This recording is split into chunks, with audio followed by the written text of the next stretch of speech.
안녕하세요. 매번 읽던 사연글을 직접 작성하게 되니 신기한 기분이네요. 글을 올리는 많은 분들이 그러하듯 저도 정말 견디기 힘든 시기가 있었어요. 지금 생각해도 진짜 이건 아니다 싶은 일들의 연속이었고, 지인들은 들어도 진짜 잘 빠져나왔다는 이야기를 들을 정도였으니까요. 저는 태어날 때부터 약하게 태어났어요. 어릴 때 잔병치레도 많았고 몸도 마른 데다가 연약했죠. 원래 이렇게 약한 애들이 크면 강해진다고 하지만 저는 그대로였어요. 남편을 만난 날도 힘들어서 근처 카페에 앉아있을 때였어요. 한여름 휘청거리는 제 모습에 조마조마한 마음으로 남편이 뒤를 쫓아온 거였어요. 그때 사준 음료수가 어찌나 맛있던지 저는 남편의 마음 씀씀이에 반해서 연애를 시작하게 됐어요. 그리고 결혼을 결심했을 때 저는 제 선택을 굳게 믿고 있었어요. 그렇지만 이때부터 시모의 간섭은 점점 시작되고 있었던 거예요. 결혼식 때 시모가 제게 한 딱 한마디가 뭐였는지 아세요? 바로 남편을 하늘처럼 모셔라였어요. 순진했던 저는 그럴 수도 있다고 생각했어요. 남편이 3대 독자라 오냐오냐 컸을 거라는 건 짐작 가능했으니까요. 시모의 남편 사랑도 일리 있는 거라고 생각했지만 이게 그렇게 큰 문제가 될 줄은 이때만 해도 몰랐거든요. 그렇게 결혼식을 치르고 신혼집은 남편이 시 외곽에 얻은 작은 평소의 아파트였어요. 두 사람이 살면서 더 큰 집으로 옮기면 될 거라고 생각하며 얻은 집이었지만 결혼 이후 남편이 지방 발령을 받는 바람에 의도치 않은 주말 부부가 되었어요. 솔직히 남편을 지방으로 보내고 싶지 않아서 퇴사 후 다른 직장을 알아보라고 이야기했어요. 제가 남편보다 더 잘 벌고 있으니 잠시 쉬면서 새로운 직장 알아보라고 말이죠. 경제적으로 크게 문제는 없을 거라고 생각했거든요. 그런데 남편은 제 말에 자존심이 상한 것 같더라고요. 그냥 지방으로 가겠다고 했어요. 저는 말릴 수 없어 그렇게 하기로 결정했어요. 서로 존중해주는 게 오래 갈 수 있는 비결이라고 생각했거든요. 그렇게 차로 왕복 4시간이 걸리는 지방에서 남편은 방을 얻고 저는 저희 신혼집에서 주말에만 남편과 함께 보내게 됐죠. 결국 남편의 일정 조율 실패와 지방 발령이 맞물려 저희 부부의 신혼여행도 결혼식 3개월 후로 밀려버렸어요. 남편은 자기 때문에 신혼여행을 가지 못하게 되어 미안한지 제게 동남아로 6박 7일 신혼여행을 예약했다고 하더라고요. 너무 기뻤던 저는 휴양지에 갈 생각으로 마음이 들떴어요. 여행을 위해 머리도 새로 하고 얇은 끝나시로 된 예쁜 해변용 원피스도 구매했어요. 선글라스며 옷을 다 준비하고 즐거운 마음으로 남편의 차에 올라타 공항으로 가는데 가는 내내 남편이 제 옷을 보며 핀잔을 주더라고요. 자기, 옷이 그게 뭐야? 왜 그렇게 얇게 입었어? 평소처럼 입고 오지 그냥. 우리 그냥 여행 아니고 신혼여행이잖아. 그리고 동남아로 가는 건데 뭐 어때? 어차피 더운 지역이고 가서 정말 즐겁게 놀 거거든? 예쁜 옷 입고 사진도 많이 찍어서 올릴 거야. 나 신혼여행 간다니까 사진 많이 찍어 오라고 그러더라고. 저는 즐거운 마음에 계속 제잘거렸고 남편은 제 말에도 여전히 마음에 들지 않는 얼굴이었어요. 저는 남편이 제 옷이 얇아서 걱정되는 마음에 그런 말을 하는 줄 알았거든요. 그런데 공항에 도착하고 나서야 남편의 옷 지적이 왜인지 알게 됐어요. 도착한 공항에는 제가 아는 두 분이 서 계셨어요. 캐리어까지 들고 여행을 갈 것 같은 복장을 한 시부와 시모가요. 저는 너무 당황한 나머지 남편의 팔을 끌었어요. 자기, 이게 혹시 무슨 일이야? 어머님이랑 아버님이 왜 여기 계셔? 제 말에도 남편은 아무런 대꾸를 하지 않은 채 캐리어만 밀며 부모님 앞으로 가더라고요. 저도 남편 뒤를 졸졸 쫓아갔죠. 어머님, 아버님 안녕하세요. 아유, 얘, 너 옷이 그게 뭐니? 남들 보기 민망하지도 않아? 어떻게 이게 결혼한 여자가 입을 만한 옷이니? 너 아직까지 처녀 때 생각하면 큰일 나. 넌 이제 한 사람의 아내라고. 몸가짐을 조심해야 하지 않겠어? 아무리 해외라지만 어른들도 있는데 그런 옷을. 네, 도착하면 갈아입을게요. 그런데 어머님 아버님은 여기 어쩐 일로. 공항에 왜 왔겠니? 너희 여행 간다는 이야기 듣고 내가 얼마나 어이없었는 줄 아니? 10월은 버젓이 살아있는데 없는 취급하고 둘이서만 여행 가려고 했어? 섭섭해서 아들한테 우리도 가겠다고 한 거야. 저에게 한마디도 하지 않고 시부모를 모시고 온 남편 때문에 열이 올랐어요. 하지만 이미 엎질러진 물이잖아요. 제가 여기서 화를 낸들 분위기만 더 안 좋아지니 어쩔 수 없이 함께 가게 됐어요. 신혼여행을 시부모와 같이 간다는 건 정말 힘든 일이더군요. 몸도 그렇지만 마음이 더 힘들었어요. 결국 그날 호텔에 도착한 저는 남편과 둘이 된 방에서 대판 싸우게 됐어요. 당신 어떻게 신혼여행에 부모님을 모시고 올 수가 있어? 아니, 모시고 오면 이야기라도 나한테 해줬어야 하는 거잖아. 이렇게 막무가내로 행동하면 어떡해? 이야기하면 뭐가 달라지는 건데? 부모님 모시고 가자 했으면 네가 안 간다고 성질이나 부렸겠지. 나도 다 생각해서 이야기 안 한 거야. 그게 생각을 하고서 한 행동이라고? 신혼여행에 와이프한테 아무 말 없이 시부모님 모시고 온 게? 무슨 생각을 어떻게 하면 이렇게 신혼여행을 엉망으로 만들 수 있어? 그래서 부모님 여행비는 내가 다 부담하잖아. 대체 뭐가 그렇게 싫은 건데? 결혼하면 시댁에 잘하겠다고 한 건 다 가식이었어. 다른 방법으로도 잘할 기회 많아. 그리고 돈이 문제가 아니잖아. 신혼여행이 효도여행이 된 게 문제지. 나는 당신이랑 둘만의 시간을 보내고 싶어서 여행 온 거야. 근데 오늘 여행은 시부모님 뒤나 쫓아다니는 짐꾼의 통장 역할 뿐이잖아. 당신이랑 나 스냅 촬영도 남아있는데 그건 어쩔 건데? 단 한 번의 신혼여행을 이렇게 망친 내 기분은 조금도 생각해주지 않잖아. 엄마가 서운해하는 걸 어쩌라고. 그 자리에서 오지 마라고 할 수도 없었어. 가는 김에 부모님 모시고 가서 효도할 수도 있지. 당신이 효도하는 걸 뭐라고 하는 게 아니라고. 그 효도가 나한테 피해를 주니까 하는 말이지. 그리고 그 이상으로 나쁜 건 당신이 나한테 아무 말 하지 않았던 거야. 결국 그렇게 첫날부터 싸운 우리들의 신혼여행은 엉망진창이 됐어요.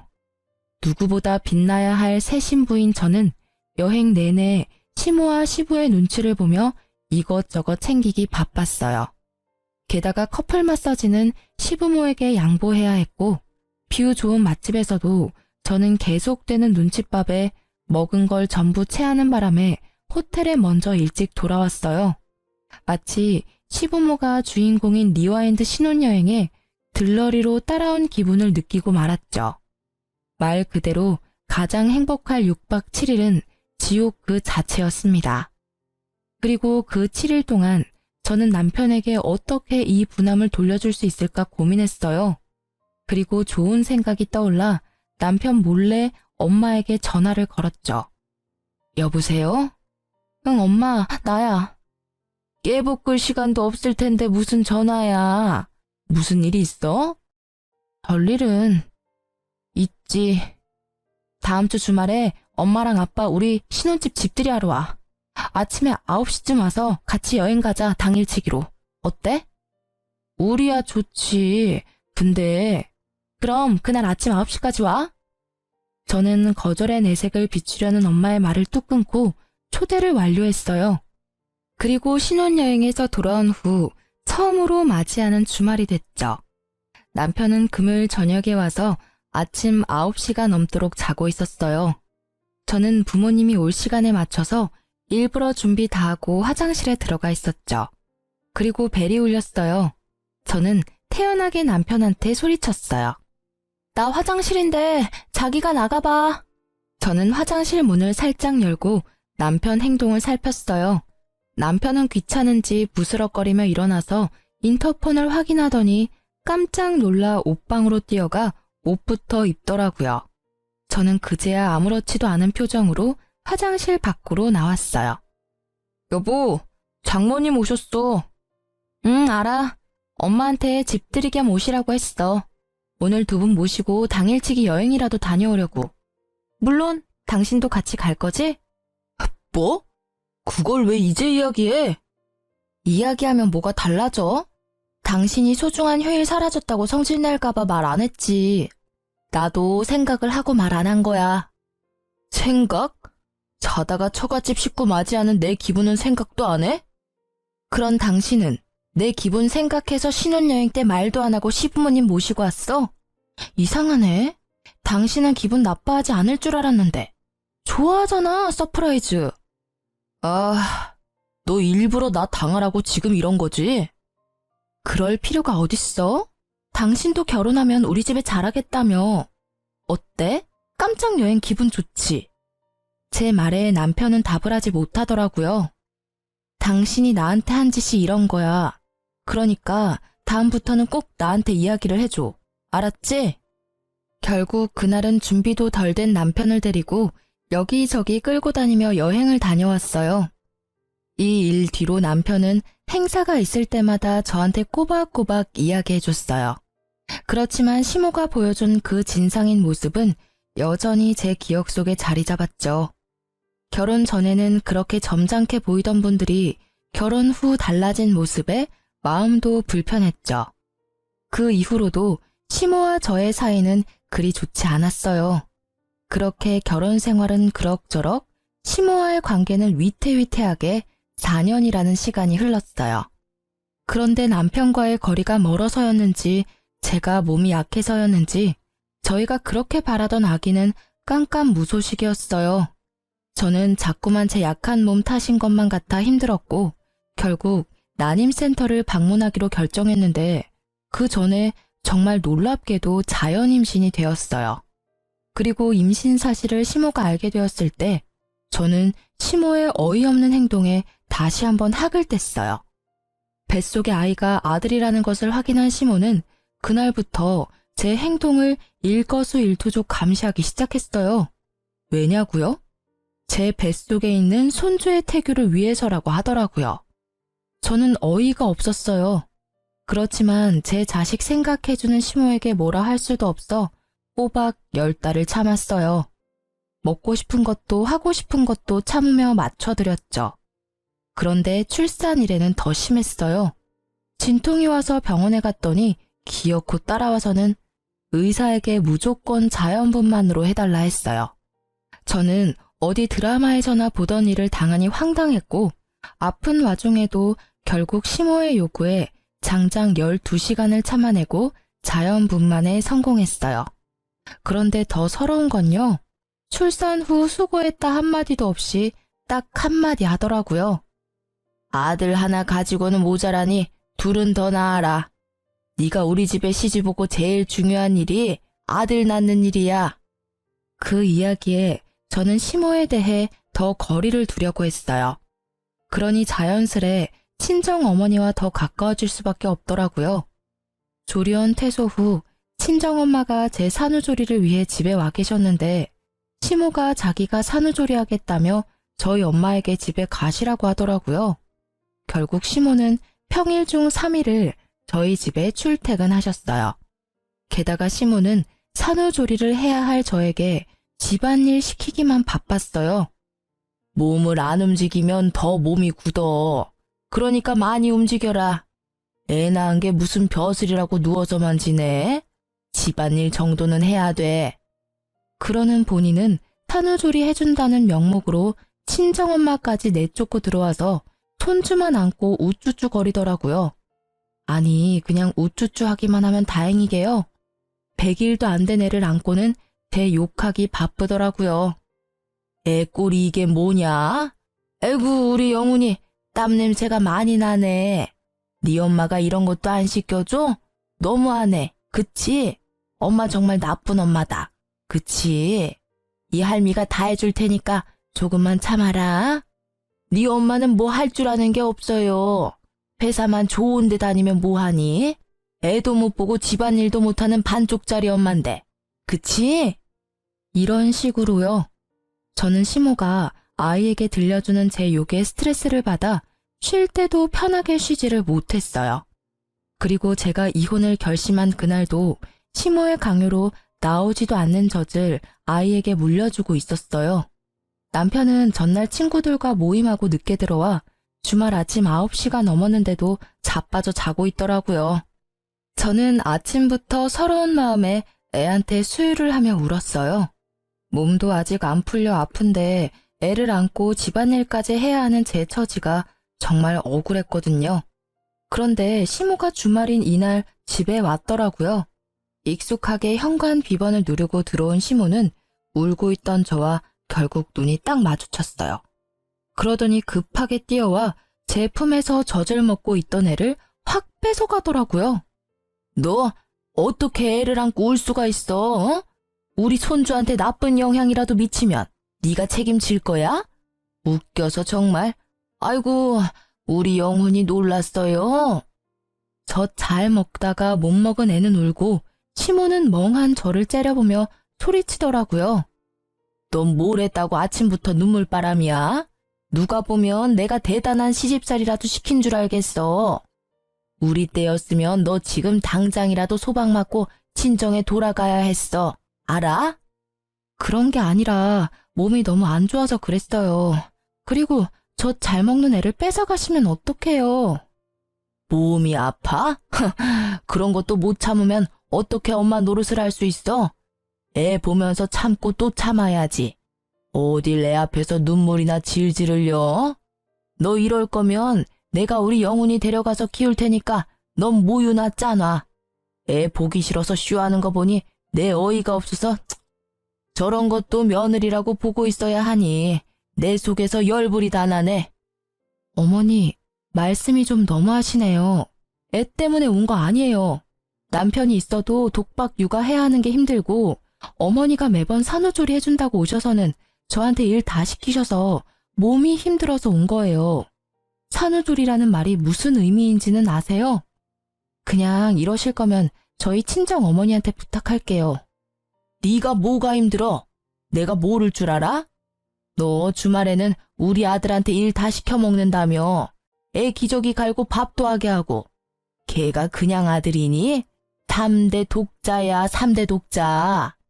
나도 손에 물 하나 묻힌 적 없이 귀하게 키운 아들인데 네가 뭔데 내 아들을 그렇게 힘들게 해? 이럴 줄 알았으면 나 너랑 우리 아들 결혼 안 시켰어.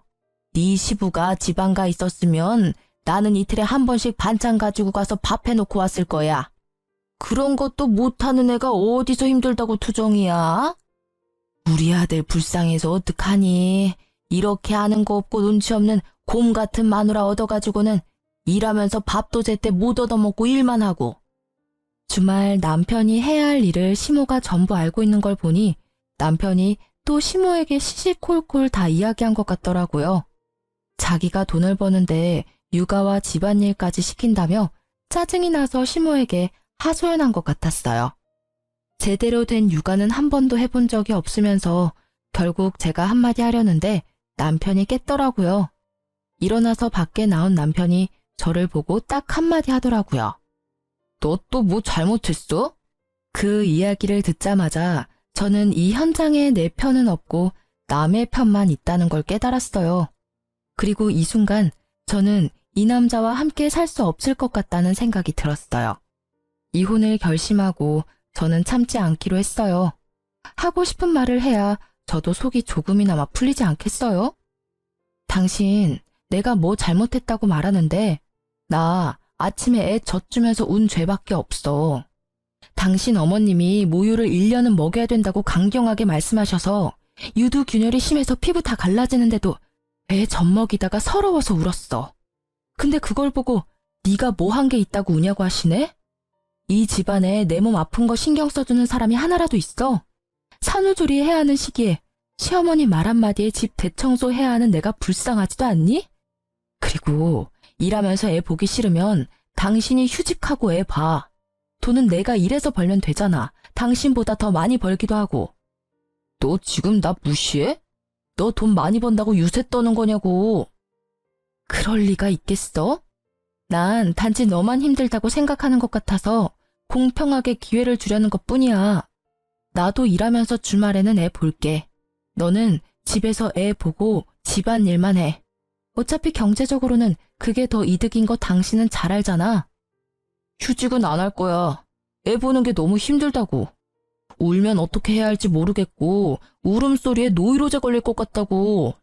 그리고 애는 엄마가 봐야 하는 거 아니야? 왜 자꾸 밖에서 일하는 남편한테 시키는 건데?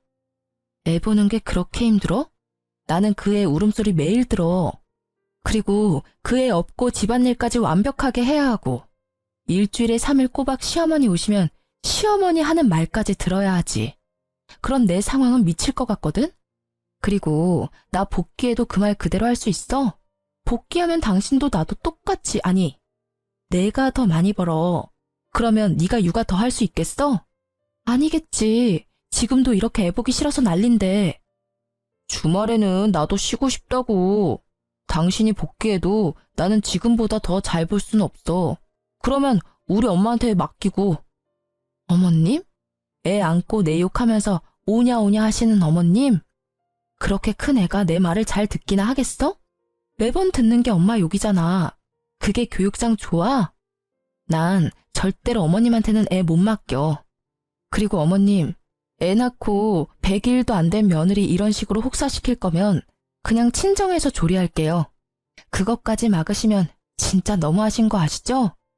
그리고 어머님이 애 수유하실 거 아니면 애는 주시죠? 저더러 그렇게 모유주라고 성하셨는데 애 데리고 가서 분유는 잘 주실 수 있겠어요? 저는 아기를 시모에게서 다시 뺏어와 아기띠에 채워서 아기와 제 짐을 다 챙겼어요. 그리고 시모와 남편이 뭐라고 짓거리든지 다 무시하고 밖으로 나와 택시부터 타고 친정으로 돌아갔어요. 그 집에 있다간 내 머리가 돌아버릴 것 같았거든요. 그리고 그 다음날 남편이 제게 전화를 하더군요. 나 이제 내려갈 거야. 엄마도 이제 본가 가셨으니까 당신도 빨리 시위 그만하고 집에 들어와. 시위? 누가 시위한대? 걱정하지 않아도 돌아가지 않을 거야. 그냥 애도 나도 없는 그 쾌적한 환경에서 열심히 잠이나 쳐자. 그리고 다음 주 중으로 이혼 서류 받을 준비나 하시고. 그렇게 말하고 전화를 끊은 저는 양육권과 친권을 가져오기 위해 육아휴직을 종료하고 일에 복귀하기로 했어요. 물론 혼자서 할 수 있는 일은 아니고 친정 부모님의 힘을 빌려야 했죠. 그리고 그날 저녁 시모가 저희 친정집에 찾아왔더라고요. 우리 며느리 여기 있죠? 너 빨리 애 데리고 집에 돌아와. 너 때문에 우리 아들 또 주말에 한 끼도 못 먹고 지방 내려갔어. 그래서요? 제가 왜 돌아가야 하죠? 전 이미 남편한테 이야기했어요. 이혼하자고요. 어머님이야말로 여기 와서 이러지 마시고 집에 돌아가세요. 너 말 다 했니? 사돈댁은 딸이 이렇게 생각 없고 모자란 사람인 거 아셨어요? 저는요, 얼마나 기가 찬지 남의 귀한 집 손주까지 데려가서 인질로 삼는 게 말이 돼? 어머님, 말씀 조심하세요. 말을 조심하라고? 내가 왜 그래야 되는데? 내 귀한 손주 뺏긴 것도 억울해 죽겠는데 너한테 고운 말이 나오겠어? 그래, 차라리 잘 됐다. 이혼하고 소송하면 우리 집으로 우리 영훈이 데리고 올 거야. 어디 4대 독자를 데려가려고? 너 산후조리 운운하더니 일부러 애 데리고 가려고 쇼한 거 아니니? 그게 아니고서야 지금은 어떻게 이렇게 멀쩡해? 그거야 친정 어머니가 다 해주시고 저는 온전히 쉬기만 하니 당연히 몸이 좋아지죠. 어머님은 산후조리 하러 오셔놓고는 일 시키기만 바쁘셨잖아요. 그리고 저희 부모님은 상식적인 분이시라 어머님의 그런 구식 시집살이는 이해 못하시거든요. 그러니까 동의를 구하듯이 제 욕은 하지 말아주세요. 그리고 한마디만 더 붙이자면 지금 하시는 말들은 저희 집 홈캠에 다 저장되고 있어요. 그리고 저희 신혼집에서 하신 말들도 다 홈캠에 저장되어 있고요. 그러니까 말을 아끼세요. 지금까지 모은 것들만 해도 이혼 사유는 충분하니까요. 제 말에 시모는 입을 꾹 닫아버리더라고요. 시모가 오기 전 이혼 전문가를 만나 상담했었거든요. 부부 갈등이 너무 심해서 정신적 충격이 크면 남편에게 청구하는 이혼 소송과는 별도로 시모에게도 위자료 청구를 할 수 있대요. 물론 증거나 정황이 정확해야 한다고 했고 저는 워낙 증거가 차고 넘쳐서 가능할 것 같다고 하더군요. 시모가 아이를 뺏기지 않으려 했지만 경제적 능력, 남편의 육아소홀, 시모의 교육이 아이에게 좋지 못한 점 등이 복합적으로 작용해 이혼 소송은 무사히 제게 유리하게 진행됐어요. 제가 원하던 친권과 양육권도 가져왔어요. 남편과 시모에게서는 위자료를 받을 수 있었지만 양육비만큼은 남편이 제게 보내지 않더라고요. 거의 3년이 넘는 동안이나 말이죠. 그렇지만 저는 그에 대해 따로 생각이 있었기에 주지 않으면 주지 않은 대로 그냥 놔뒀어요. 물론 재촉 문자는 했었죠. 하지만 아이에 대해 별 애정이 없는 그 남자가 양육비를 줄 리는 없었죠. 4대 독자라도 본인은 귀한 줄 몰라요. 면접 교섭권을 한 번도 쓴 적 없었으니까요. 애는 다시 가지면 된다는 생각이나 하고 있을 거예요. 그저 시모나 전전긍긍일 뿐이지. 그리고 이혼 후 3년째 되는 해에 저는 이미 새로운 남자와 재혼한 지 2년이 조금 안 되는 상태였어요. 그리고 재혼한 현 남편과의 상의를 통해 제 아들을 재혼남의 호적에 넣을 수 있는 친양자 입양을 신청하기로 했어요. 제가 생각했던 게 바로 이거였어요. 신부가 3년 이상 부양의 의무를 이행하지 않거나 면접 교섭을 하지 않으면 신부의 동의 없이도 친양자로 입양이 가능하고 아이의 성과 본을 재혼 남편의 성과 본으로 바꾸는 것도 가능하다고 해요. 물론 여러 가지 여건이 맞아야겠지만 저 같은 경우는 그걸 위해 양육비를 안 줘도 참았던 거예요. 그리고 양육권을 지급하지 않은 지 3년이 될 때쯤 전 시모와 전 남편이 갑자기 제게 연락이 와서 만나자고 하더군요. 만날 생각은 들지 않았지만 법적으로 크게 문제가 될 수도 있다는 말에 만나러 갔어요. 두 사람은 눈에 쌍심지를 켜고 저를 맞이하더라고요. 저는 이 사람들이 왜 이러나 하는 생각만 들었죠. 제가 잘못한 게 없으니까요. 여기까지 나온 걸 보니 너도 제발 저려서 나온 것 같구나. 무슨 말씀 하시는지 모르겠네요. 용건만 간단히 해주시겠어요? 이 사기꾼 같은 년아, 우리가 낸 위자료 내놔, 이 나쁜 년. 너 감히 우리를 속였어? 내가 그 위자료 왜 줬는데? 당장 그거 다시 돌려놔. 아니면 고소할 거야? 파렴치한 것도 정도가 있지 어떻게 그런 대담한 짓을 벌려놓고 우리를 속이려고 했을 수가 있어? 무슨 소리인지 알아듣게 말씀하세요. 이혼 위자료 소송은 제가 판결 내린 게 아니라 법원이 내린 거죠. 따지시려면 법원 가서 따지세요. 이래도 시침이 뗄 거야? 정말 치가 떨려서 네가 진짜 못된 년이라는 건 이미 알고 있었지만 이렇게 대담하게 우리를 속일 줄이야. 그러면서 시모가 내민 것은 몇 장의 종이였어요. 들고 상세히 읽어보니 그건 바로 전 남편의 무정자증에 관한 결과지였어요. 정자수가 현저히 부족해서 자연적으로는 임신이 많이 어렵고 정상 정자수도 적다는 내용의 검사 결과지였어요. 그걸 보니 딱 답이 나오더라고요. 이 사람들은 내가 결혼 중 외도를 해서 애를 낳았다고 생각하는 거였어요. 정말 천박하기도 하죠. 그런 생각을 어떻게 감히 할 수 있으며 최소한의 검사도 없이 바로 단정지어 말할 수 있을까요? 제 상식으로는 도무지 이해가 되지 않는 행동이었어요. 네 거짓말과 외도는 이미 들통났어. 어디서 어떤 남자를 만나서 애를 만들었는지 모르지만 그 더러운 애 새끼를 내 손주라고 생각하게 만들다니. 이렇게 결과를 듣기 전까지는 몰랐지. 그래, 아무리 봐도 우리 아들과 닮은 구석이 없었어. 그때 알아봤어야 했는데. 너 일부러 위자료 받아 처먹으려고 애 낳은 거지? 당장 우리한테서 가져간 위자료 내놔. 알고 보니 전 남편도 저와 비슷한 시기에 재혼을 했는데 시모가 임신하라고 그렇게 난리치는데도 애가 안 생겨서 병원을 갔다가 무정자증 진단을 받아왔다고 하더라고요. 저는 너무 웃겼어요. 착각하고 있는 이 사람들에게 진실을 알려주기로 했어요.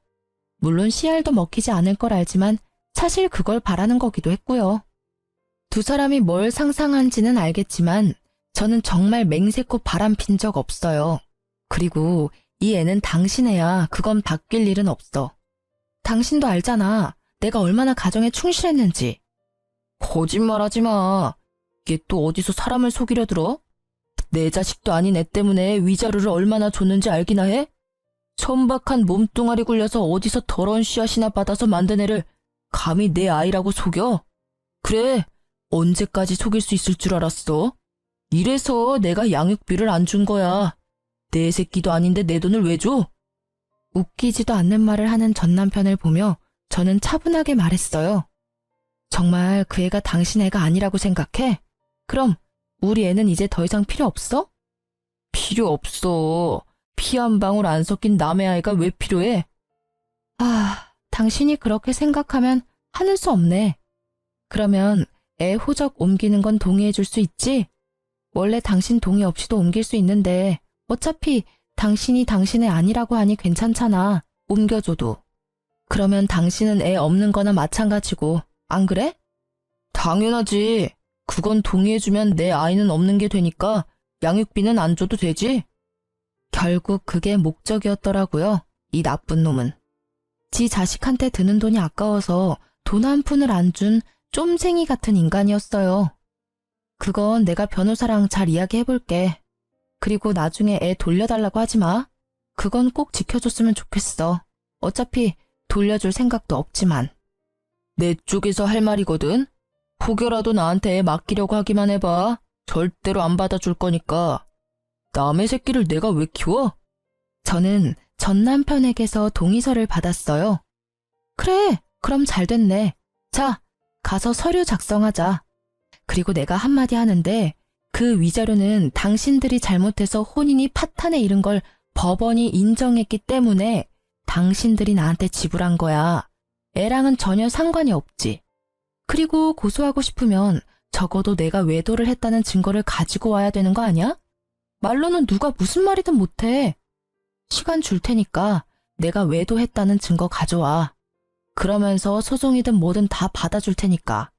뭐 지금 당장 그렇게 가도 분명 변호사도 나랑 똑같이 증거가 있어야 된다고 말할걸? 잘 찾아봐. 있다면 말이지.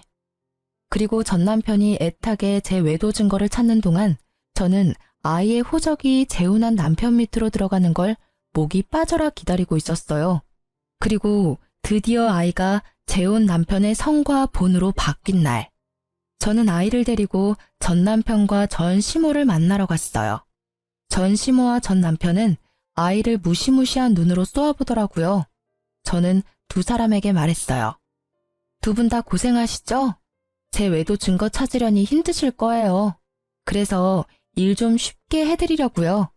제 애가 다른 남자애면 소송하기 쉬울 테니 친자 검사 한번 해보세요. 애가 친자가 아니면 소송 가능하지 않겠어요? 제 말에 전 남편과 전 시모의 눈이 동그래지더라고요. 이때까지 만나자고 해도 절대 만나주지 않던 제가 아이 상피세포 채취까지 해주겠다고 하니 어안이 벙벙한 모습이었어요. 저는 두 사람이 보는 앞에서 아이 입안을 면봉으로 쓱쓱 문질러 봉투에 바로 넣어 두 사람에게 전해줬어요. 검사해봐. 어차피 더 이상 찾아볼 곳도 없잖아. 안 그래? 제 말에 그 둘은 웃으며 나가더라고요. 혹여나 위자료를 돌려받을 수 있다거나 소송에서 이겨서 돈을 받아낼 수 있을 거라는 생각을 했을지도 몰라요. 그리고 며칠 후 제 전화기에서는 불이 나기 시작했어요. 제가 전화를 받지 못하자 전 시모와 전 남편은 친정집까지 쫓아왔더라고요. 저는 친정엄마 전화에 불이 나게 친정으로 달려갔어요. 이미 한바탕 난리를 친 건지 전 시모 얼굴이 엉망이더라고요. 너 어떻게 이럴 수가 있어? 어떻게 천륜을 끊어먹고도 네가 무사할 줄 알아? 내 손주 우리 영훈이 내놔. 무려 4대 독자야. 그냥 손이 아니라고. 그래, 너 어떻게 내 애를 다른 사람 호적으로 옮길 수가 있어? 네가 진짜 사람이야? 두 분이 왜 여기서 이러는지 모르겠어요. 내가 분명히 당신한테 이야기했지. 우리 애 당신 애라고. 나는 외도한 적도 없다고 말했어. 그런데 당신이 뭐라고 했어? 그럴 리 없다고 증거가 있다며. 그 검사 결과지 보여줬잖아. 내가 아무리 사실을 말해도 믿지 않고 호적 정리하는데 동의해준 건 당신이야.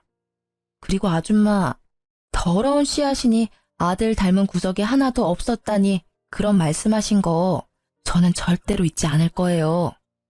그런 건 너무하잖아.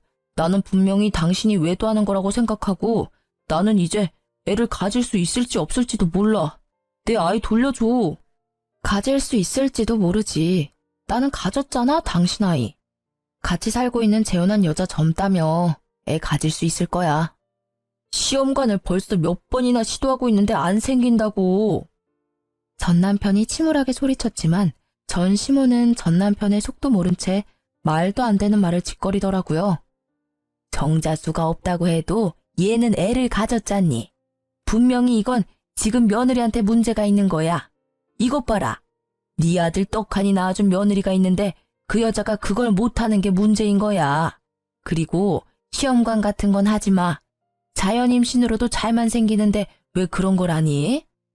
이 와중에도 시 없는 자기 아들보다 멀쩡한 두 번째 며느리를 탓하는 그 사람이 정말 하나도 변한 게 없어 보여 그저 안도할 뿐이었어요. 저 사람들하고 이제 관여하지 않아도 된다는 사실이에요. 나 진짜로 이번 생에 자식은 영훈이 뿐일지도 몰라. 그러니까 정말로 내가 잘할 테니까 우리 영훈이 나한테 돌려줘. 실제로 내 유전자를 타고난 내 아들이잖아. 생물학적 친부. 그래, 당신 애지. 근데 어쩌지? 지금은 법적으로 다른 사람 애거든.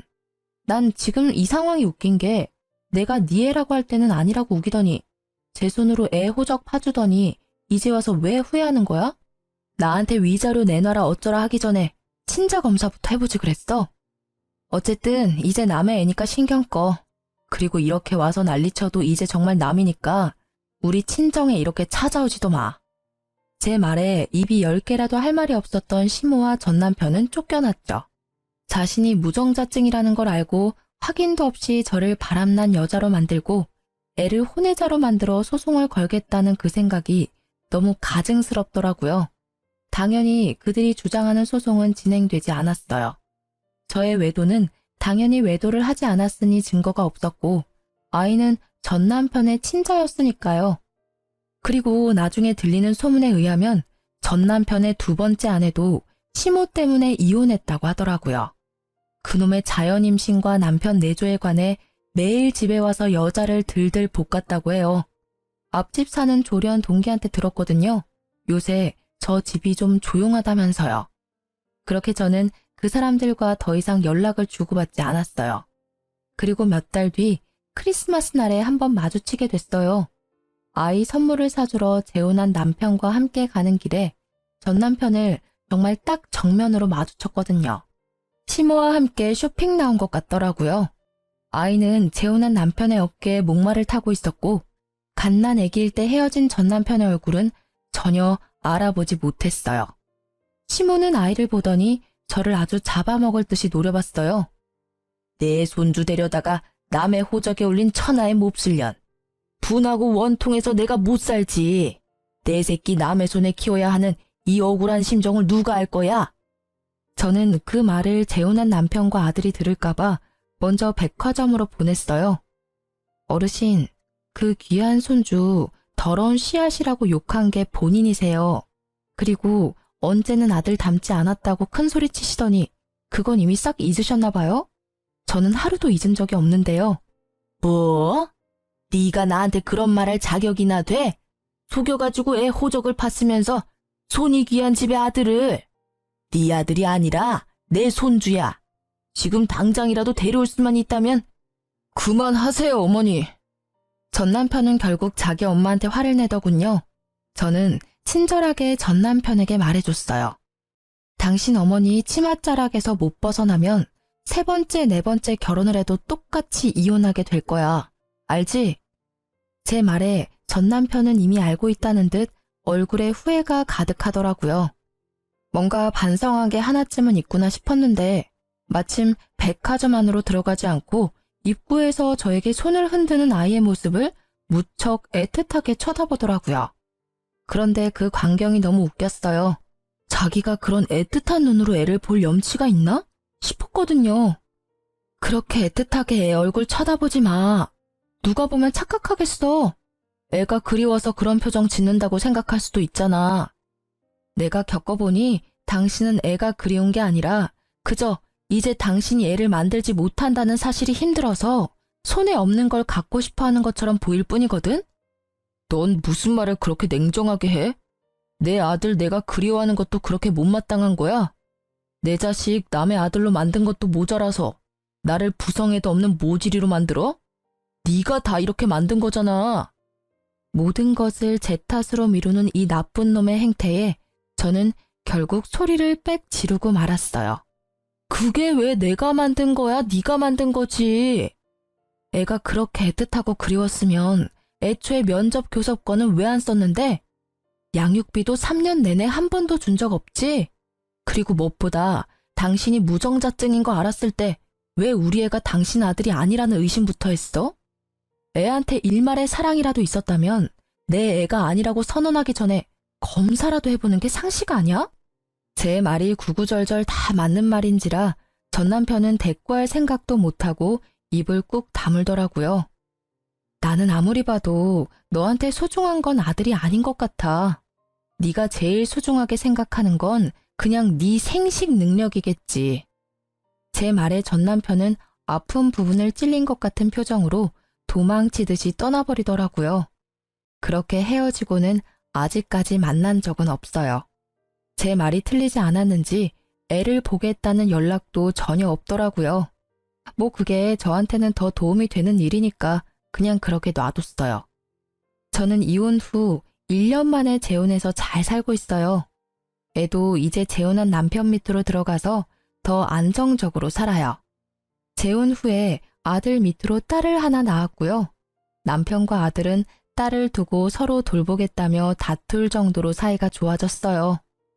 아들은 의외로 성격이 전 남편보다는 현재 남편을 더 닮아 마음이 좀 놓이기도 해요. 지금 남편은 부모님이 모두 일찍 돌아가셔서 시댁 식구는 남편의 형제 자매들 뿐이에요. 솔직하게 말해서 그런 점 때문에 재혼을 결심한 것도 있어요. 그만큼 저에게 시댁 시부모라는 존재는 트라우마에 가까웠거든요. 그래도 지금은 많이 좋아졌지만 그 짧은 시간 동안에 시집살이로 트라우마가 생긴 걸 보면 말하지 못한 소소한 감정의 골들이 엄청났다는 걸 실감해요. 저희 어머니가 결혼을 하려면 그 집안의 어른을 보면 된다는 말을 했었거든요. 솔직히 첫 결혼 때는 전 남편과의 애정이 너무 깊었기에 그런 걸 무시하고 결혼을 결정한 부분도 있어요. 이혼을 할 때가 되어서야 어머니가 한 그 말이 떠오르더라고요. 만약 그때로 되돌아간다면 절대로 그 결혼을 하지 않았을 거예요. 작성하다 보니 엄청 긴 글이 되었네요. 저도 글을 쓰면서 다시 그때의 일들을 되돌려봤는데 진짜 빨리 빠져나온 게 다행이라는 생각이 드네요. 결혼은 가족 간의 결합이라고 하잖아요. 남편과 아무리 잘 맞아도 시댁과 맞지 않으면 그건 그거대로 힘든 결혼 생활이 될 수밖에 없어요. 제가 겪은 일련의 일들이 저처럼 고민하고 힘들어하는 분들에게 좋은 위로의 글이 되었으면 좋겠네요. 다들 힘내시고 글 읽어주셔서 감사해요.